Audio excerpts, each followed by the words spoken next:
Assalamu alaikum. Welcome to the tutorial. Today, we're diving into copper pipe swagging, a practical skill for joining copper pipes without couplings.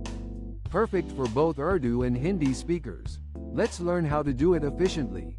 First, gather your tools. You'll need 2 copper pipes of the same diameter, a swagging tool, the punch type, a hammer, and a brazing torch with a silver brazing rod.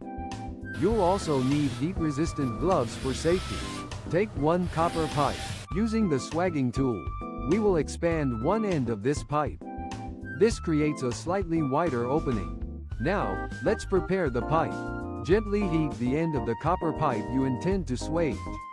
Heating the copper slightly makes it more malleable. Be careful not to overheat it, as excessive heat can weaken the metal. Just a gentle warmth is sufficient. Insert the swagging tool into the heated end of the pipe. Ensure it goes in smoothly. The tool's size should match the pipe's diameter to create a secure fit. Next, use your hammer to gently and evenly tap the swagging tool. The goal is to expand the pipe end gradually, creating a flared shape. This will allow the other pipe to fit inside. Check the fit. Remove the swagging tool and test the expanded end. By inserting the second copper pipe, the second pipe should slide in snugly, but not too tightly. If necessary, adjust the swagging process. Once both pipes fit, it's time for the brazing. Place the second pipe fully inside the expanded end of the first pipe. Ensure they are aligned correctly. Put on your gloves for protection. Now, with your brazing torch, apply heat to the joint where the 2 pipes meet. Direct the flame around the circumference of the joint, ensuring even heating. Once the copper reaches the correct temperature, touch the silver brazing rod to the heated joint.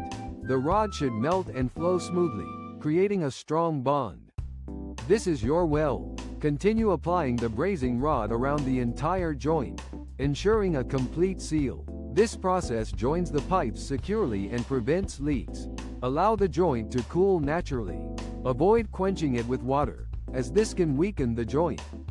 Once cooled, inspect the joint for any gaps or imperfections. The brazed joint should appear smooth and uniform. And that's it. You've successfully swagged and joined 2 copper pipes without using a coupling. This technique is especially useful in situations where space is limited. Remember to practice this technique on scrap pieces of copper pipe first. With practice, you'll master this skill. Thanks for watching, and may Allah bless you.